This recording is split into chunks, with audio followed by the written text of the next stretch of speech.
Hello, everyone. First, I'd like to start by acknowledging the traditional owners of the land that we're meeting on today, the Wurundjeri people of the Kulin Nation, and acknowledging that our First Nations people were the first creators of music, and we should always think of them first when we're creating on this land. My name's Lorrae McKenna. I run an independent record label called Our Golden Friend, and I'm really excited to be here with some amazing musical minds today to talk to you about how to take Australian music overseas, Australian independent music overseas. I think first of all, we'll go down the line and I'll have you all introduce yourself, talk about what you do, who you are, and then I'd like each of you to share with us your most memorable and joyful experience of taking an artist or yourself or something that you've worked on overseas. Go. Thanks, Lorrae. My name's Andy, run Poison City Records. We are an independent record label. We do some distribution and we have a record store in Preston as well. I started out basically as like a small mail order and distributor a bit over 20 years ago. And yeah, we're proudly independent. We do all our own distribution and we do events and some touring stuff as well. And yeah, very, very happy to be doing what we do in Melbourne with such a supportive, independent arts and music community.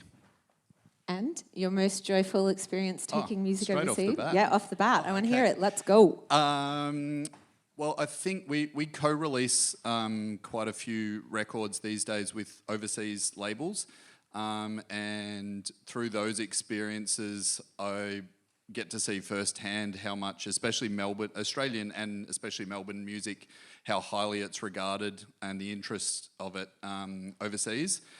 And we've done some releases with Ghana Records in Memphis lately. We do the Michael Beach stuff there, and I've been lucky enough to go over with Michael a couple of times to go to Ghana Fest, which is a great annual event in Memphis. And there's always a good chunk of their lineup is Australian and quite often Melbourne bands playing that. And yeah, just to be in those, other side of the world, Memphis is like such an amazing music city, and just to see how highly regarded and how excited people get about bands coming from especially Australia and Melbourne to perform there. And I feel like there's a kindred spirit with some of those cities between Melbourne and there, and yeah, to be able to go over there a couple of times and see that firsthand, it's pretty inspiring. Hi, hello everybody. My name's Guy Blackman. I run a record label called Chapter Music with my boyfriend Ben. We've been doing it since I was 17 years old, which was a long time ago now, since the early 90s. Started in Perth as like cassettes and fanzine kind of based organisation, and moved to Melbourne in the mid-90s, and I guess nowadays one of the longer running Australian independent record labels, but still try and keep really close to our kind of DIY background and origins. Like all sorts of music, like wide-ranging tastes, some reissues of old stuff, as well as, up until last year we put out lots of new young artists as well. We've kind of gone through a shift a year ago to more of a reissue and back catalogue focus because we're getting old and tired. I am anyway. Ben's not. But most joyful moment, I guess Primavera Festival, which I think got rained out, didn't it, the other day? Like, had to cancel all of their bands. In Spain, in Barcelona, like one of our bands, the Twerps, were playing to like 10,000 people, and we were there, and it was really exciting. And Montero, another band of ours, played that same festival a year or two later. So yeah, just being in a really beautiful, exotic European nation, seeing one of your bands play was really exciting. Hello, I'm Kate. and I'm feeling a bit nervous and shy, but No, you're good, babe. No one's listening at all. no one's listening and no one's watching. Fabulous. My name's Kate. I am in a band called Acopia, and I have a solo project called Purient as well. I've been doing Acopia since about 2018 with two of my closest friends, and we all started off as good friends and then also just happened to love each other's music a lot and wanted to collaborate and see what that would become. And it's been really fun, and yeah, we've just come off a 2-month tour overseas in North America and Europe and the UK, which was amazing. There's almost too many amazing highlights from that trip to even count, but I think a really memorable part is seeing and talking to fans of our band afterwards and them saying we drove 5 hours to come see your show, and we're like, what? This is so awesome. So yeah, I think it's just probably talking and getting to meet these people that like the band. It's just really sweet. Yeah. Stuckey? Hi, I'm Stuckey, and I'd like to thank Kate for saying that she's nervous, because I'm also really nervous. Especially being in the company of such absolute captains of industry as we see here. Everybody on this table has more than etched their names into the annals of this town's musical fabric. So salute, salute, salute. I run a label called College of Knowledge, which started almost 10 years ago, primarily to release instrumental music that myself and my friends were making, and that's basically still what we do. I also play in a band called Surprise Chef, amongst other musical toilings. I do one day a week at Northside Records, that great church of funk on Gertrude Street, and I'm pretty involved with PBS and community radio as a whole, Khan the Megahertz. I had a pretty memorable moment this morning when these three young funketeers approached the College of Knowledge stand at this wonderful independent music exchange to talk about this, that, and the other. So right on. Oh my God, I love that. Joyful movement's happening right here today.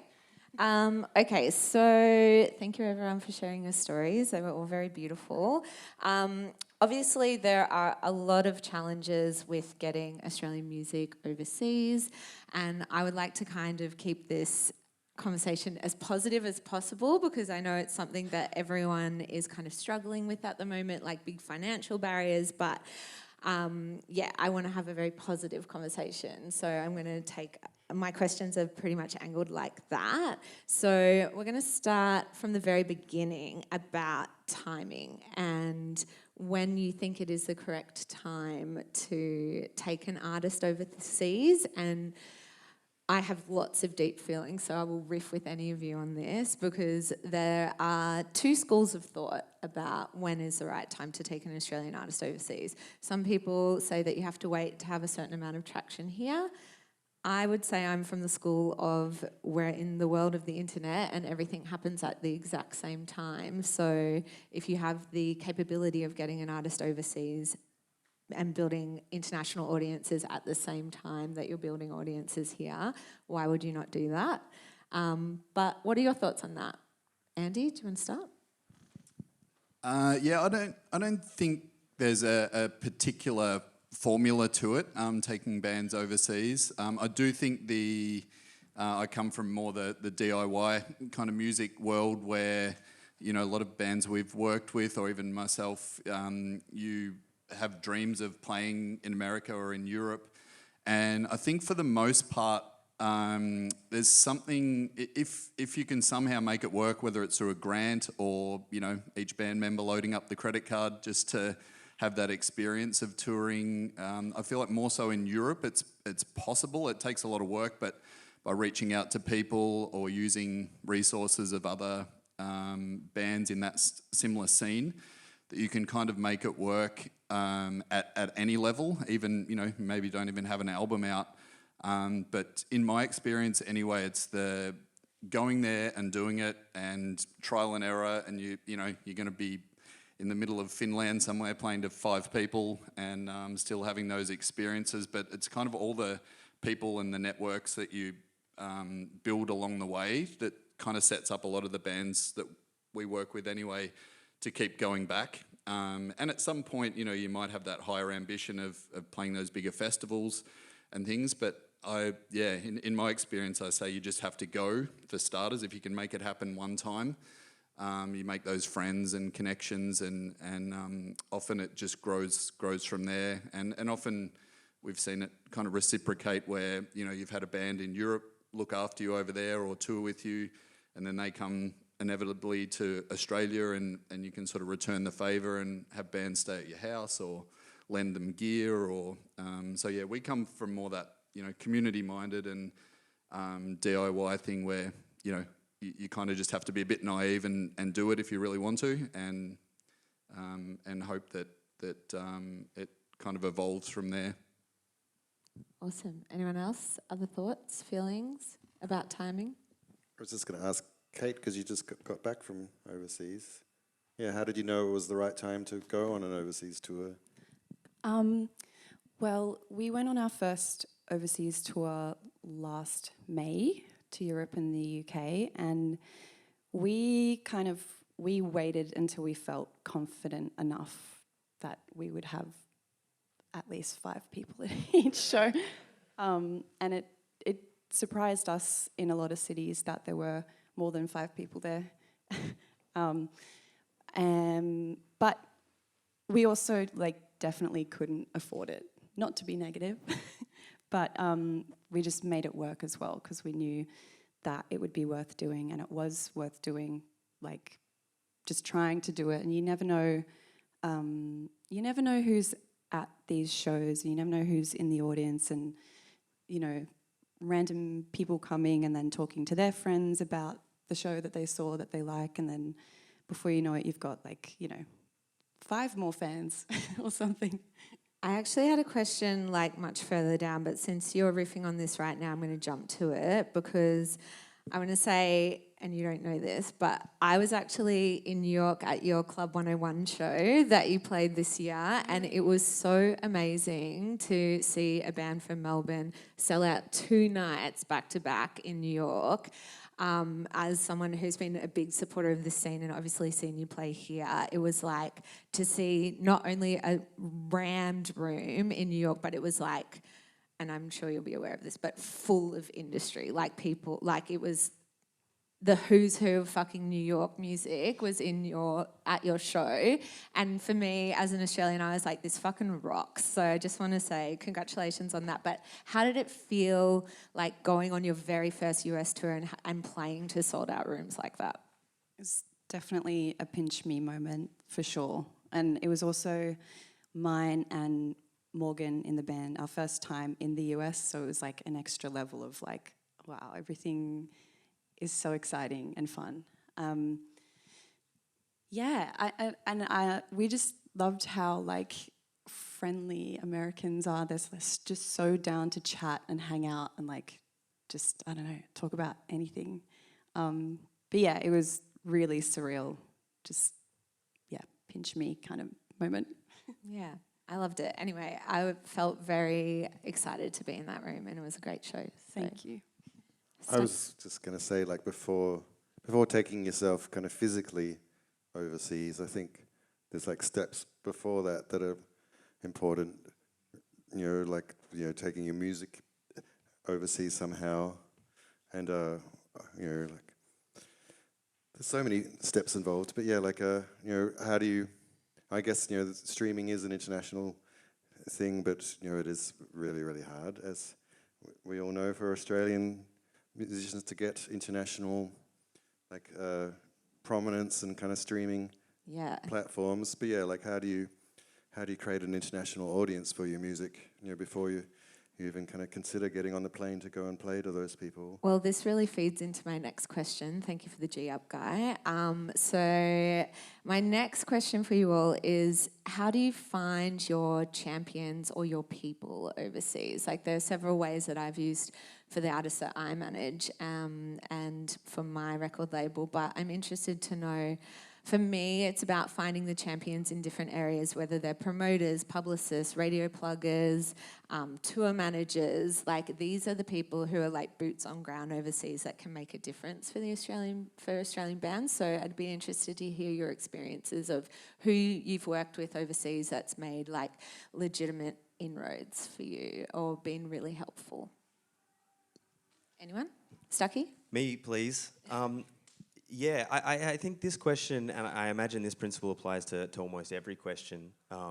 Certainly the last one about when it's time to take your band overseas, is that there really is no handbook, there's no sort of playbook that is just sort of going to work, and everything is entirely going to be dependent on each artist, where they fit culturally, what their aspirations are. You know, for College of Knowledge and Surprise Chef, we always really centered what we did around a record store experience, which is sort of how Jethro and myself primarily interacted with, you know, music and finding music. So we were always really zoomed in on record stores. When we started the label and the band, which kind of happened concurrently, we were... very zoomed in on our spaces, our community, like talking about just a handful of record shops all within a couple of kilometres of each other, which were the place that we were buying records. So I was working at a record store at the time called Plug 7, and then that little Fitzroy ecosystem of funky record stores like Northside Records and, you know, Wax Museum in the city. And when we wanted to start expanding, we basically wanted to apply that principle sort of overseas. We were like, this is what works here. We reach our people here. There's a Northside Records in Berlin. There's a Northside Records in New York. There's a Northside Records in Dayton, Ohio. And we just want to have a couple of 45s in all of those places that they could, you know, be every little city's version of what we were doing at home. And most of our champions really came from that ecosystem, that record store kind of ecosystem. Record stores like Mr. Bongo in Brighton, who we ended up licensing some records to, that were basically like the bigger, more visible versions of the record stores we have back home. So as anyone who has, you know, a favorite record store they like to go to would know, you know, often whoever's working behind the counter is like going to be the most influential person on your music taste. You know, when Shio Otani was working at Plug 7, I would just buy anything she told me to buy because she was always right. And so we were just looking at trying to make inroads and connections with those other stores around the world that could tell their customers, check this instrumental record from Australia. So I guess to summarize, it's really just about finding, you know, what works for you at home, what you have perspective on and a real connection to, and then trusting that those things will exist in other parts of the world if you can access them. Guy, anyone more? I'd love to hear from all of you on this, actually. Yeah, like I think everyone's saying similar things, that you find your tribe, when you think about who your tribe is here and what are the kind of equivalents of that, you know, that world overseas. I mean, we're all listening to music from all over the world. Australians are so kind of, you know, omnivorous and absorbing from every direction. You know, you probably have a favorite band and you're like, oh, my band's kind of like that. And, you know, if from a label perspective, it's almost like, you know, the most helpful thing to do is when the artists connect with each other. You know, like, you know, a band will reach out to a band that they like overseas and make a connection that way, and then, you know, it's kind of artificial sometimes for the label to try and kind of drive that kind of connection, but it happens so organically when artists, you know, communicate with each other. So yeah, like there's, you know, exciting pockets. You know, people just are really into Australian music. You know, in the last 10 years, I think a lot of groundwork's been laid now, and people are actually aware of of how good music is here. So there's people looking to to have a favourite Australian band or to get excited about a label or a scene of bands. Just you expand your own little world kind of incrementally and invite people into it. And like you were saying, help people tour or like offer something, co-releases, yeah.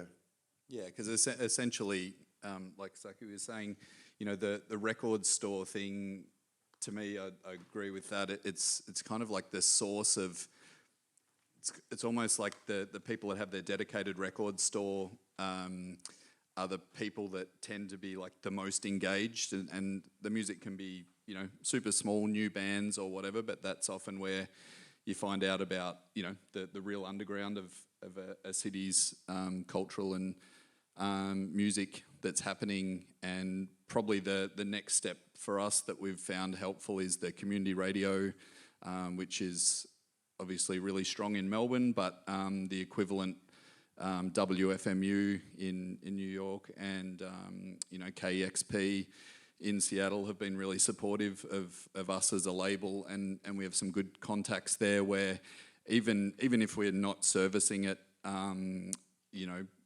asking them to play our music, just to keep in contact with people because they're super into music. They clearly like similar kind of bands that we do, and even just to show people overseas.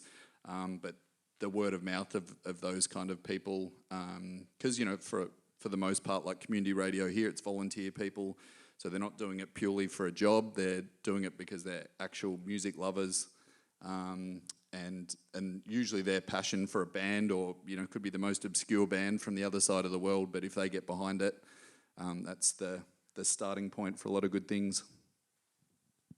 Yeah, it's really special to have community radio and record stores that just, I feel like all of them are always so supportive and keen to listen to everything, and just the biggest champions ever. And also off your point about like the internet and social media and stuff, we really like, and also it's nice that it happens to us as well, like sending and receiving messages to bands and artists that we really back, and just being like, love your music, it's awesome, hopefully catch you at a show in some city or whatever. And a lot of the time, like, there's been plenty of times when that has turned into like a co-headline show or like writing sessions, which is really awesome. It's actually, social media is social media, but it's a really effective tool. It's actually kind of crazy. You can just pick up your phone and like DM Rihanna. Yeah. She's not going to read it, but you can. But I think you, Kate and Guy, hit the nail on the head. I always have found, like, there's the music industry side of things, but when artists are connecting with artists, there's nothing more powerful than that. And I feel that, like, sometimes the industry shit gets in the way, and that it's actually more powerful to just connect with your community directly, which is like other artists. So, and that's how most touring happens and other things, because you want to raise everyone up together. So I feel like it's very important to, once one Australian band rises, many go with them, because you want to take your people with you, and that's the best part of our community. It's tough to make friends with King Gizzard and the Lizard Wizard, or Yeah. Amel and the Sniffers, and they'll take you on a... I mean, you've done a overseas King Gizzard tour, right, Stuckey? Have you toured with them? No. Never? Okay. No, no.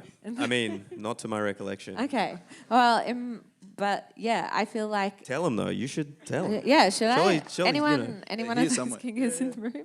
But yeah, I feel like that's the best thing about Australian music, is that we take everyone else with us, because we should. Yeah, Courtney Barnett took Laura Jean, who's on Chapter, on a couple of tours, and Aldous Harding, I guess, has done the same. Those connections that Laura has made through her music, and I don't think we could have made those happen as a from a record label or a management side of things. Absolutely. Okay, I think I've got a few more questions about touring now. Obviously, there's a lot of financial barriers to getting overseas, going there for the first time. We're very, very fortunate in Australia to have really incredible grant funding, which I know every single person on this panel has had some of. For people who aren't familiar with grants, do you guys want to talk about how they've impacted your career and helped you take your music overseas, or artists that you've worked on overseas? You go, say. Thanks. Surprise Chef has been the very grateful recipients of grant support in the past, as has College of Knowledge. And I got a lot of feelings on grants. I think that... Speak them, because I think this is the time. Well, I think that those grants have been absolutely crucial lifelines to allow us to undertake the activity that we feel is necessary for us achieving whatever goal in particular we're trying to achieve by, touring or what have you. For Surprise Chef, our largest audiences are overseas. Our biggest audience in a country is in the United States, and after that it's England, and then it's like several European countries, and then it's Australia. And so we face that kind of tyranny of distance of being so far away, and no, we don't want to move to London because that's boring and Melbourne's fine. Grant funding has just been the difference between us being able to book those flights and pay the deposit on the van or whatever you have to do, or not. The downside to grants, I think, is that currently, and I'm probably better at identifying problems than presenting solutions, but the music industry is not currently set up in a way that artists can really reap the financial rewards of their audiences. Touring for us in general is a loss leader, which is to say that we generally don't make money doing it, but it's crucial for us to do it to sort of support our releases overseas, considering touring as a part of the holistic operation of releasing a record, and just getting to do it. Like, I think with Surprise Chef, we understand that touring is a wonderful privilege that we are able to access right now that we may not be able to sustain forever for various reasons. Touring gets a little harder as you get older for some people, and that we're finding that for sure. So we're looking at it as a thing that we should be doing now so that we can set ourselves up as far as building our audience sort of for the rest of our lives. But I think ideally the way that a grant works is that you get the funding to undertake the activity, and then you benefit financially from the money that you get, that you're able to access from what the grant was initially underwriting.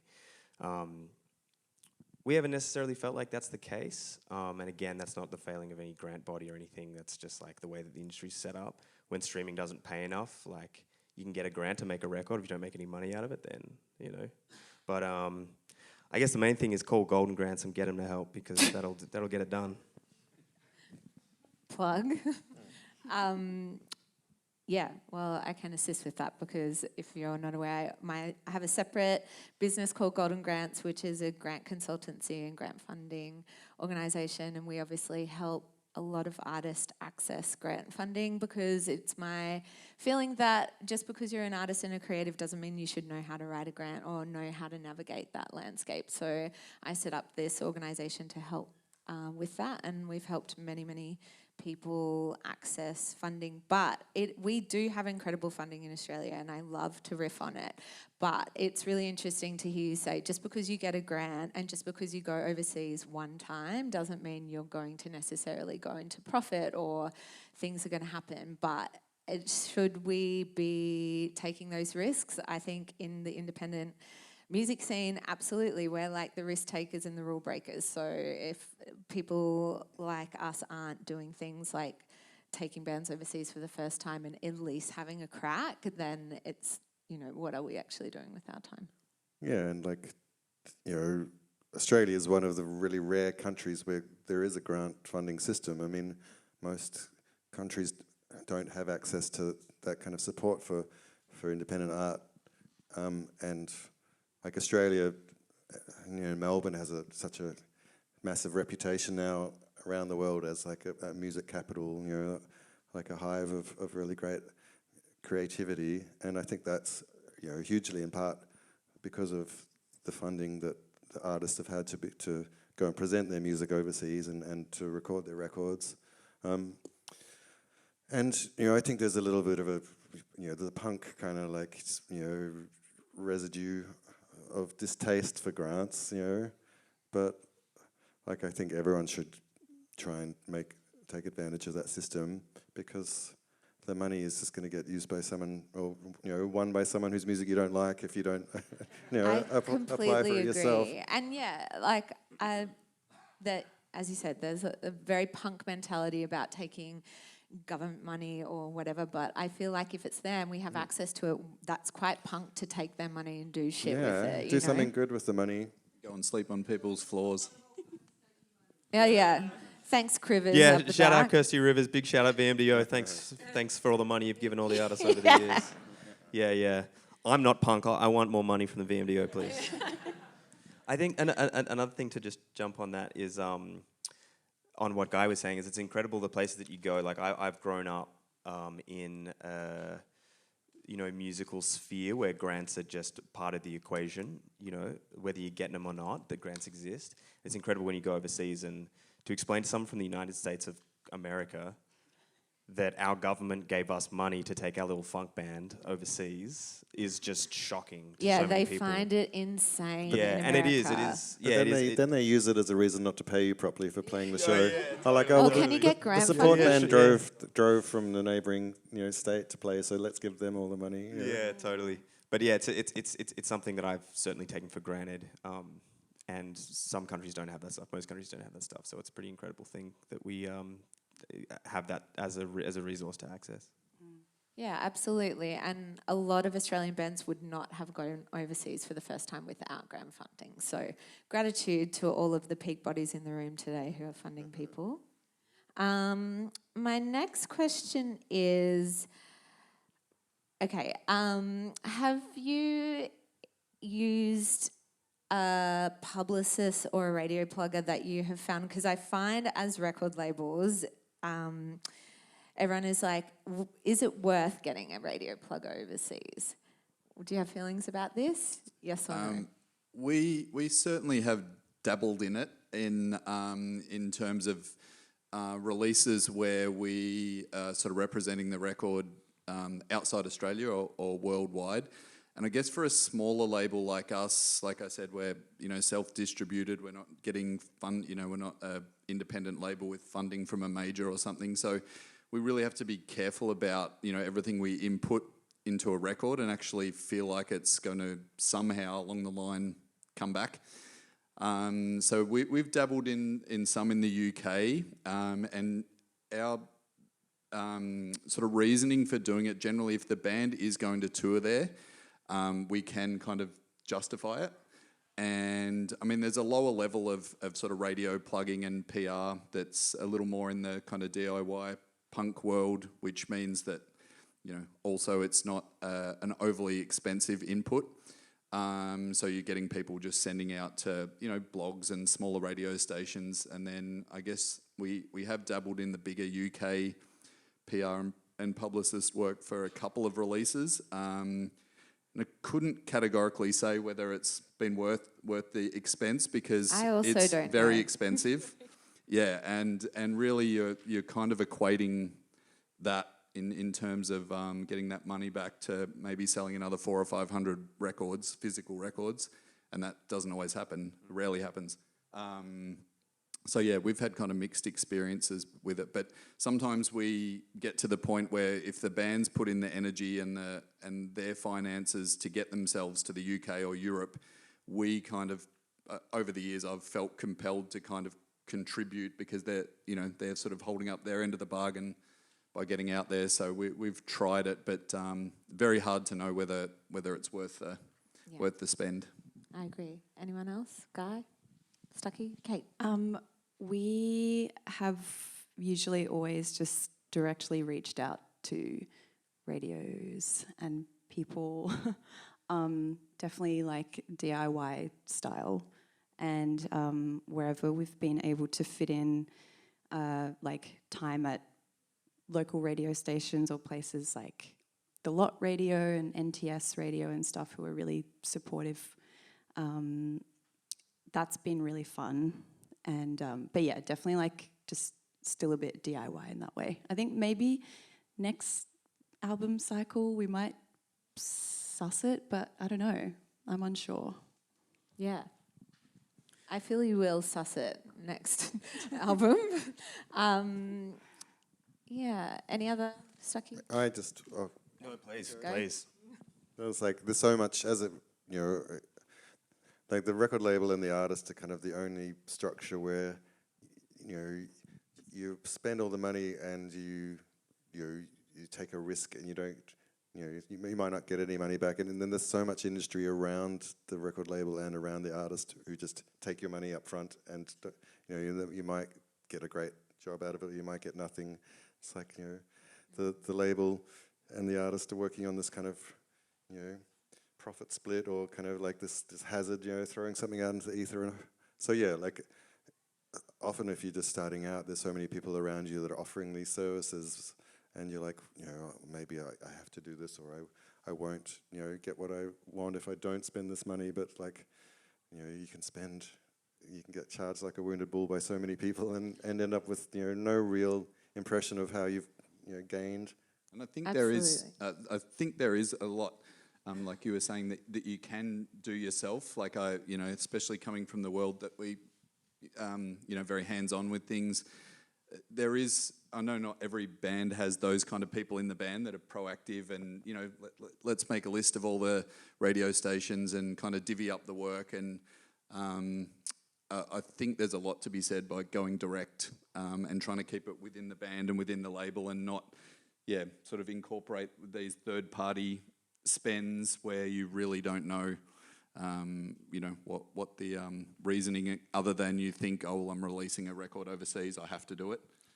Yeah, I guess it's like scaling. For me, over the last 10 years with my label and artists that I've managed, it's like you learn your lessons early. Like there are crooks out there who, well, I shouldn't say crooks, but there are... Nah, crooks. Like, Crooks, vultures, maggots. But there are, and this is just to give experience to people in the room, but like once your music starts reaching audiences, there will be people that appear in your inbox being like, here, I can take your song to radio for you for insert amount of money here, and I'm going to give you all of these things. And sometimes you think, I'm going to do that to see if it works, and it's hard to know whether or not it does. But then I have had experiences where, I've been doing this for a long time now, and I've found trusted people, trusted radio pluggers and trusted publicists who, that's an investment and you have to decide when it is the right time to invest in those people. But that comes from years of experience. So for newer people starting newer labels or newer artists, you just have to be aware that there are people out there, and not saying that they're crooks, but I'm saying it. Like they will come for you and promise everything and deliver not very much. So it's important to understand where you're investing your money and when the right time is to do those type of things. I think another really important principle on this one is again, there's really no sort of rule book or anything that works out with in every instance. And I think that a question I get asked a lot from younger crew is it worth it to get PR? And it's really not a yes or no question, and it really just depends on what you're trying to go for, who you're working with, and how you sort of deploy those resources. The first time College of Knowledge ever used any kind of outside PR kind of help, after sort of just doing it, the way that the DIY way, you just like look up funk radio station and like try and find the email address and just send them an email, was we used a publicist on the first Surprise Chef LP, and he was a cat called Francesco Saragna. He's an Italian dude who was at the time living in England, but still doing his thing, and we've used him on every single release since, so that was a good thing. And what he really did for us was what we wanted him to do, which was, like we were talking about earlier, like, I know all the cats at PBS, and I know all the crew at Triple I who are going to play a Surprise Chef song, but I don't know the ones that are in every city around the world. And what Francesco did was he had a little kind of package, don't hold him to this because this is historical rates now, but I think he charges like £500 to just do a mailer blast for each single. There are 3 singles or 2 singles, and then, you know, the sort of street date blast, and just send it to his whole database that included all those little independent digital radio shows around the world, like the ones in Paris and the ones in Leipzig or wherever. And he just cast this really wide net where he just like sent our stuff to all these email addresses that we just couldn't have collated on our own. And it really worked. We sure as hell got our £500 out of it. And after that, you know, just through that one sort of exercise, then we had all of a sudden made all these inroads and had this kind of awareness at all these different little crew that continue to be supporters of our stuff since. So I feel like, you know, often the snakes and the crooks and the dogs like take all the money you've got and more, promising big things, and you know, you just can't necessarily equate that spend, you know, or calculate that spend in revenue that you're going to earn. But, you know, especially for us at that point, it was this sort of this long-term investment in, like, ideally this cat's going to connect us with crew that are going to go on to support our band and our label time and time again, which was the case. Yeah, great. I mean, Great insight. The best way to make anything happen internationally for your music is to make really good music, and I think, Yes. like, in that This way, is my last question before we get to question times, Guy. You're leading this. You should be the moderator. Go. Keep going. Oh, it's just in reference to what Stuckey was saying. You probably found someone who was really good at what they were doing because they really liked the music that you were making too. That's you nailed it. Like, again, you can't quantify those spends because you just don't know what people are going to think about it. If you're making something good, then hopefully it's going to land. It's the publicist's job to just put it in front of crew, you know. And I feel like, yeah, my last kind of thing is like, we've spoken a lot. There's no rules to anything. If you think there's rules to the music industry, you're not playing right, because there's not. There's nothing, there's not one straight line of doing things. You can actually do things in many, many different ways. And we've seen a lot of bands from Australia, especially, like, to use a really great example for right now, Way Dynamic, who have been artists for an incredibly long amount of time, making music, just making it for themselves, doing whatever, and then it organically finds a fan base, and the industry then comes chomping because they're like, who did this? Someone must have been behind it. But actually, at the end of the day, really good quality music will speak for itself and find its audience. So any thoughts on this? Yeah, I got heaps of thoughts. Great questions, Lorrae. You're doing awesome. Thank you. I agree. I think, firstly, you will come across people who tell you that there are rules. You will come across people who tell you there's a way to do these things, and like, oh, well, if you're not gonna put your music in discovery mode, or if you're not gonna blah blah blah blah blah, and those people are the crooks and the swindlers and the dummies. Just don't even listen to them at all. I think. On the topic of what were we talking about? I just was talking about like organic traction of music as opposed to industry-driven. Yeah.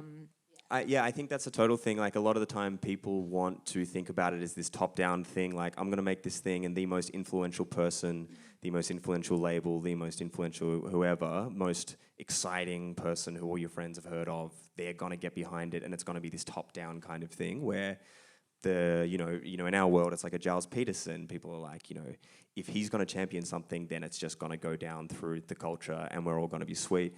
But I think especially when you're in your early kind of days, and this was what happened with Surprise Chef and a handful of artists on our label, it's a really bottom-up thing where, like, you know, we would like to think that the Giles Petersons of the world are hearing about it after all the people who are just normal people who go to record stores and DJs and stuff like that they're talking about it, and they're playing it, and they're doing the thing. And then, you know, the dorks up the top kind of hear about it, and then they want to, you know. Fans first is always the most powerful thing, I think, in the music industry. And for artists is like, your fans are the things that are going to drive you, and however they find your music is going to be the most powerful thing that drives it forward. And yeah, you can invest things and do a multitude of things behind the scenes, but at the end of the day, like, organic traction and organic fan bases is going to be what maintains a career. I think we've got like 10 minutes left, pretty much. Should we go to questions now? Does that sound good, Tess? Yeah. Great. And any questions from? We've got great minds here, so.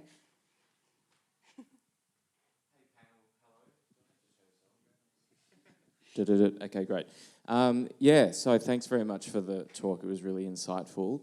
Obviously, one of the benchmarks for, or at least goals, I think, might be to get on a festival bill overseas. And so I was just wondering what the pathway is for that. You know, you mentioned, Guy, for example, Primavera or any other overseas festival. How proactive or reactive is that process of getting on a bill? I can answer. Booking agents in international territories are very important, I would say. You don't necessarily need one, but I would say for festivals in particular, international booking agents are super helpful for that. And you can pitch to all those promoters, but getting on the bigger ones, you will most likely need an agent to be helping you with that, I would say. Yeah, I think the experience we've had with some of our artists playing, you know, bigger festivals like Pitchfork and things in the States is really, it's like all the work that you do, or as much work as you can do yourself off your own bat early on. It's a little bit like we were talking about before. It's sort of the chicken or the egg, that you do notice there's sort of a threshold there where you can get on. There's a whole series of smaller festivals around Europe and in the States, and we've had a lot of our artists get on those like purely just because they're great bands putting out good music, and they've maybe been to those cities previously a number of times, and then they just get the offers come through. But yeah, the Primavera and the next level up, it feels like that's where you may need that assistance. And I think especially in the States, which often annoys me, but there is like a bit of a gatekeeper thing with the promoters and the bookers there, where more and more it seems very packaged together, which, you know, you can have these incredible bands that really suit that lineup and they're, you know, on their way to that level, but they don't have the right booker, or they're not in that group of bands that particular festival's kind of plucking from. And to me, it sometimes screams of lazy bookings by the festivals, because they just grab this little pocket of bands and they're all affiliated with the same booking agent, and just easy grab for them to just book all those 5 bands, where there may be some other more deserved bands. But yeah, that's how it goes. Yeah, I agree with that. I think there is a bit of, you know, this is a music industry and it's gatekeeper as hell, and we all know that. But like, there are community-based people helping with that, but at the end of the day, when it comes to those bigger festivals, it will be someone who is connected and pitching and has those relationships, because at the end of the day, the music industry is a relationships game, and we're all playing that in some way, shape or form.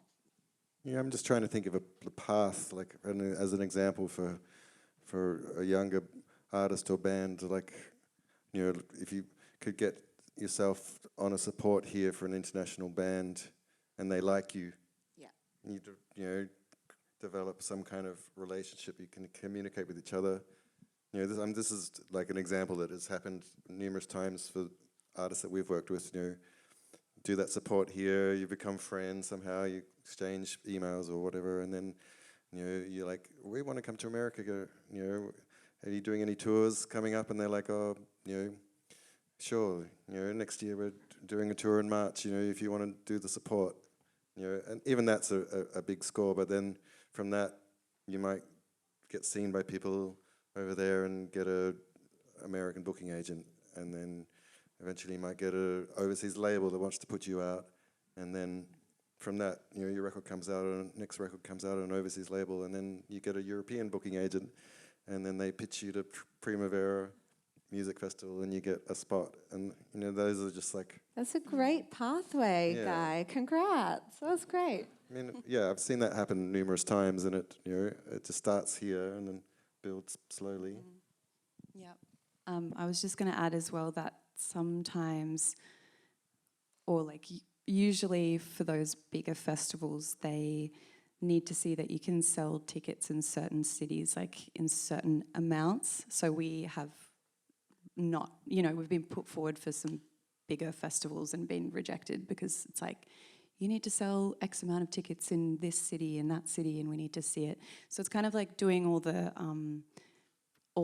kind of hard stuff and going to those cities and seeing how many people are coming. And before getting to that point. But it's all part of the fun, really.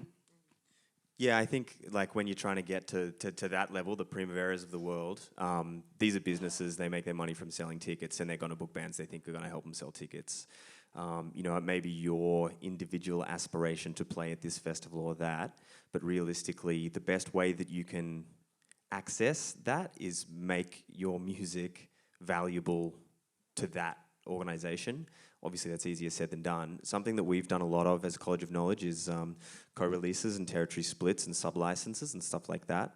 So for the music that we make early on, we identified that most of the audience would exist overseas, and that I'm proud to say there's been an increasing interest, I think, in the kind of music that we make, not from our own work purely at all, but just that's the way the wind's blown, that like instrumental music of a funky persuasion is kind of, maybe there's a bit more of it going on than there was a while ago, but early on we knew that we weren't, like, just like having an international booking agent, like I'm not having coffee with the booking agent of Primavera, I'm not having coffee with, the booking agent of God knows what.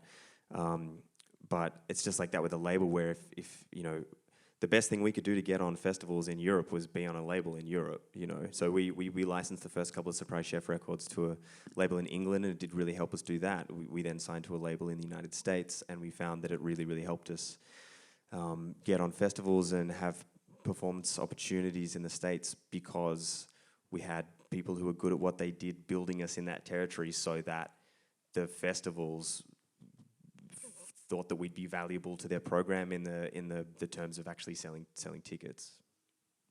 Okay. Any more questions? Hi, you've spoken a lot about going to Europe and America, but I'm wondering about kind of more local trips like Southeast Asia, New Zealand, Taiwan, what some of those experiences are, what the market is like. I've taken one band to Asia once, and it was also in November 2019 at the dawn of COVID. They were actually in China, like when COVID was born, and it was bad. So I haven't done it again. Anyone else? Yeah, we've had numerous bands tour in Japan specifically, New Zealand. I feel like there's a pretty accessible pathway to New Zealand, especially for Australian Melbourne bands. It's obviously a smaller population, but there's really good music loving people there, good record labels. So yeah, that for a few of our bands, that's been a little stepping stone just to tour outside Australia without those big, the big financial risks of going to the States or Europe.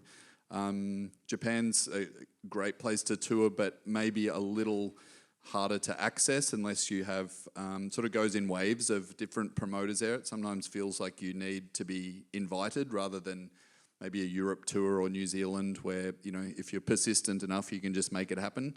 But yeah, I think there's a lot of great little music scenes across Southeast Asia, especially for experimental stuff and things maybe a little more outside the normal rock realms of music we've found.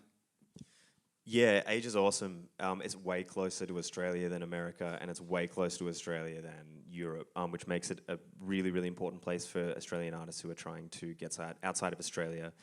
Frankly, it's more cost effective for a band like ours from Australia to get to Asia and tour. Like any of these things, having someone who can sort of fly your flag in those territories, which can, in my experience, be much more insular than places like America, England, and Europe. Surprise Chef did a tour through Asia last year where we played in Carl, help me out. Beijing, Shanghai, Tokyo, Jakarta. Yeah. And that was because there was a promoter based in China who was able to put on a tour for us.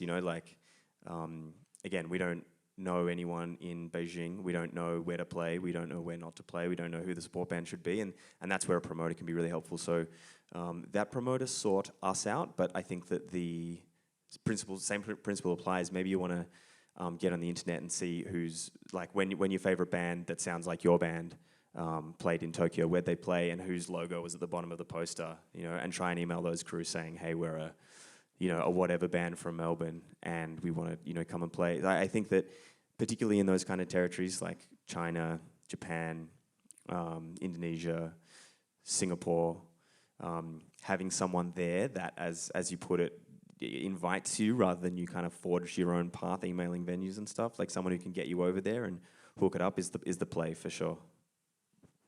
There's probably a lot of grant money that's wide open for people to go to those territories too, rather than the traditional. Yeah, it definitely straight to Europe or America too, I think. And I think something we haven't talked about is like the cost of a US visa. Like we've kind of riffed on America a lot here, but a US visa, for those who don't know, is very expensive undertaking. So if you're looking at a P1 1-year band visa, it's about 13,000 to 15,000 Australian dollars for that, and that allows you to go in just for 1 year as many times as you want. So you need to know that you're in fact going frequently enough to get worth out of that.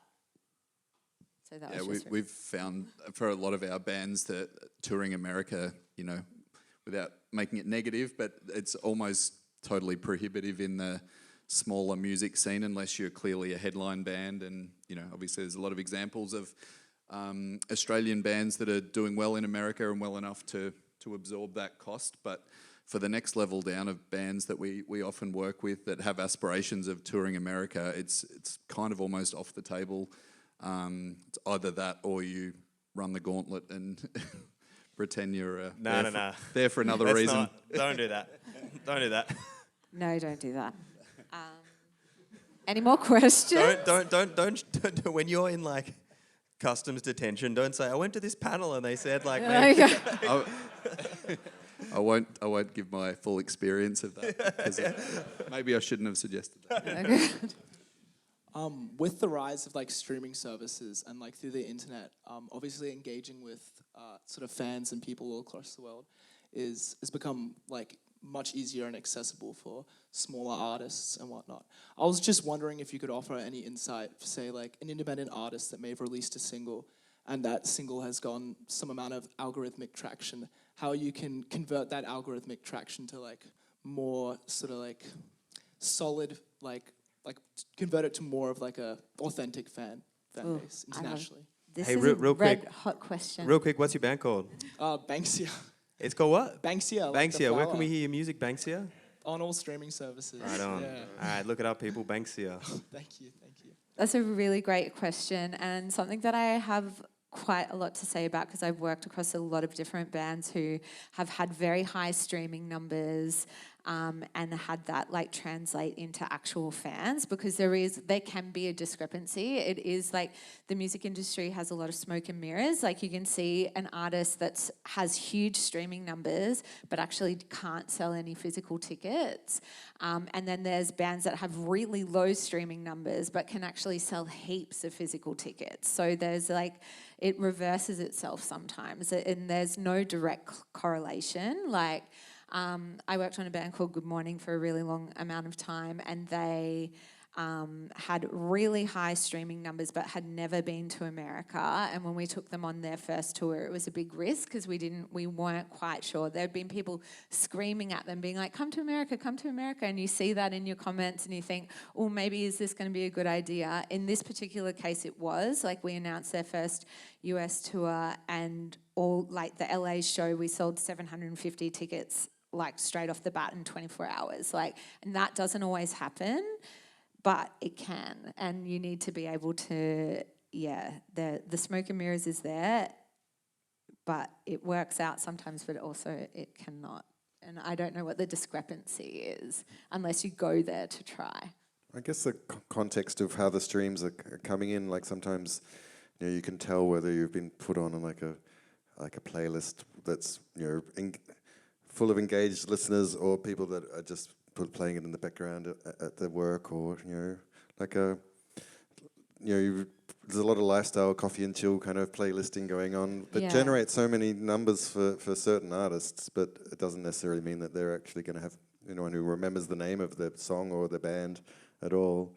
But like, there's no easy answer for how to turn that into, you know, if you are starting to get like a successful streaming song, you know, how do you actually turn that into real people turning up to your gigs? Or, but like, there are people overseas sitting in offices, like crunching numbers and using data, scraping things just to analyze these trends all the time. And like, generally, if you like have a successful song somehow, and like it's going to get noticed by someone in a record label office or a booking agency, and often people reach out to you direct, you know, saying, what are your plans or what are you doing? And, you know, like that kind of stuff can happen, you know, like a build it and they will come kind of thing. And you can use the data in the back end of Spotify. I know Spotify is both our devil and helper at the same time, but there is like interesting things in the back end of Spotify which can point to, I feel like when I often look at my artists, you can see,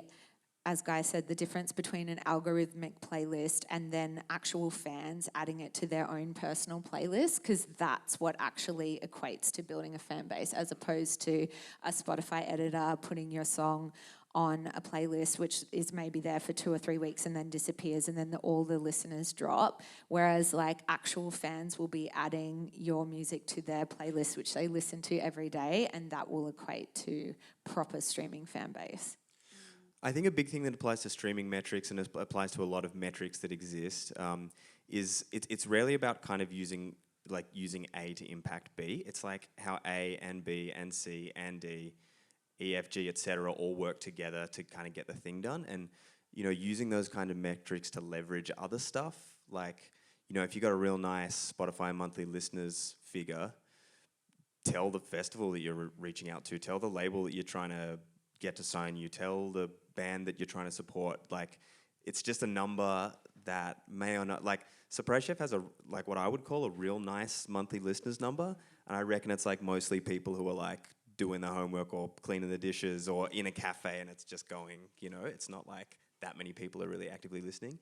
But I sure as hell pointed to that number when it started looking nice, when I was trying to get record deals and trying to put the band on. It's like I'm looking at the back end. I know it's like people who are just like only listen once and never listen again, but I'm telling so-and-so from so-and-so what that number is, you know. So just using that to leverage other things can be sort of helpful.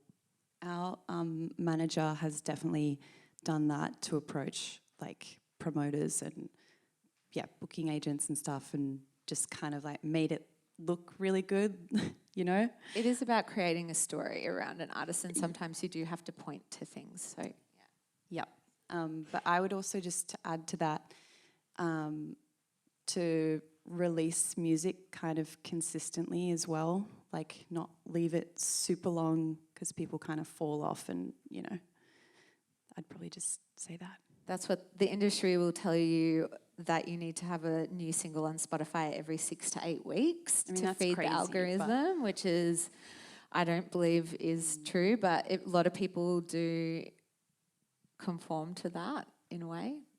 If you ever see that industry again, just, you know, kick them. Yeah. Or you can just go to a record store and Totally. chat. Totally. Absolutely. Hang on. Are we out of time, Tess? Sorry. Thanks for listening, everybody. But do we have any more questions really quickly, or am I going to get in trouble? Is that Hall of Famer Mary Mihalakos? Yo! I've got a quick question. I was asked this by an artist that I'm working with 2 days ago. Should we stay on Spotify or get off Spotify? I know I wouldn't be able to ask this to anyone else, but I think the 5 of you would be great to give me an answer. You're talking about taking, like, an artist taking their music off Spotify?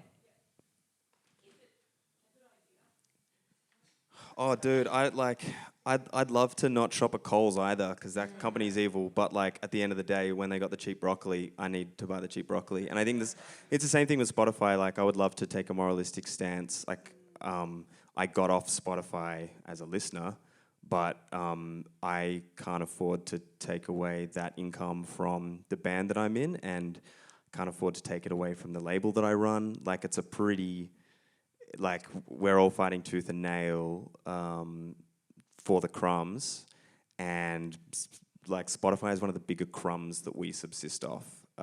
And, you know, as far as like an opportunity thing, we've gotten several record deals at this point from people who said, I was in the car and I was listening to Spotify and your song came on, and now we're talking about a record deal or what have you.